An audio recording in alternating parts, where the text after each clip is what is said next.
সুখ দুঃখ হাসি কান্না সবকিছু মিলে মানুষের জীবন। তার মধ্যে বড় একটা জীবনের অংশ হচ্ছে ভুল।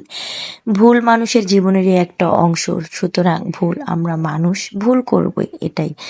সো হ্যালো এভরিওয়ান, আসসালামু আলাইকুম। 31st নাইট কে কিভাবে কাটালেন? আমি কিন্তু অনেক সুন্দর করে আলহামদুলিল্লাহ কাটিয়েছি। 2024 সালটা আমার জীবনের থেকে অনেক কিছু কেড়ে নিয়েছে, আবার জীবন থেকে অনেক কিছু দিয়েছে আলহামদুলিল্লাহ। সো এই যে আগেই বললাম যে সুখ দুঃখ পাওয়া না পাওয়া নিয়েই তো মানুষের জীবন, ঠিক না? সো যাই হোক, সেগুলো ভুলে গিয়ে কিন্তু আমাদের সামনে এগিয়ে যেতে হবে, যেহেতু এগুলো আমাদের জীবনেরই একটা অংশ। সো আজকে 31st নাইট উপলক্ষে আমরা সবাই মানে বাড়ির সকলে মিলে বাড়িতে ছোট্ট কিছু আয়োজন করেছিলাম, সেগুলো আপনাদের সাথে শেয়ার করবো। আর হ্যাঁ, আপনারা কে কোথা থেকে আমার ভিডিওটা দেখছেন আর আপনারা আপনাদের 31st নাইটটা কিভাবে কাটিয়েছেন অবশ্যই আমাকে কমেন্টসের মাধ্যমে জানাবেন।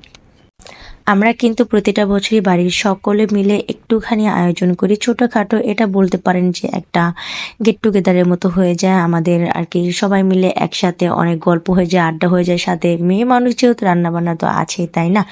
সো আমরা কিন্তু এই ব্যাপারগুলোকে অনেক বেশি এনজয় করি, আর এনজয় করে করে কিন্তু আমরা এইভাবে রান্নাটা করে ফেলি।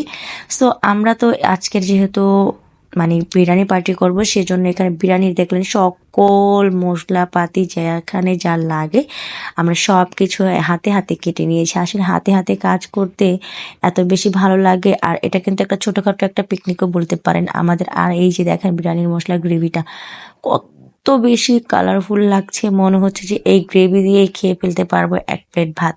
যাই হোক, এটা যেহেতু বিরিয়ানির গ্রেভি, সো বুঝতেই তো পারছো। আলহামদুলিল্লাহ এত এত এত বেশি মজা হয়েছিল আজকের বিরিয়ানিটা, যা মানে বলার মতো। তারপর হচ্ছে আমরা এখানে সকলে মানে একজন রান্না করছি তো একজন কেটে দিচ্ছি তো একজন ধুয়ে দিচ্ছি। আসলে এইভাবে হাতে হাতে কাজ করতে কিন্তু অনেক বেশি ভালো লাগে।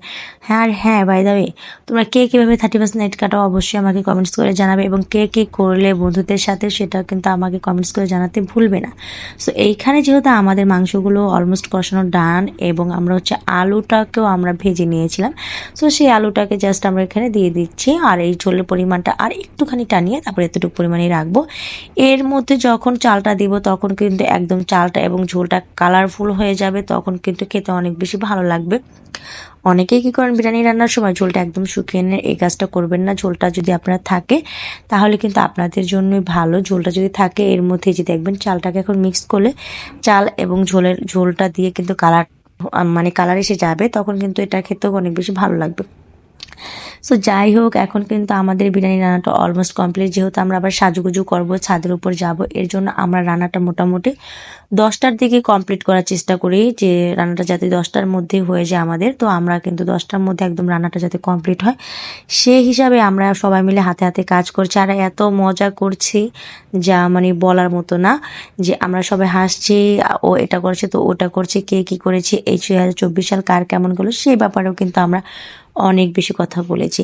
সো যাই হোক, এই যে আমাদের রান্নাবান্না শেষ এবং 12টা 1 মিনিটে আমরা চলে আসলাম ছাদে।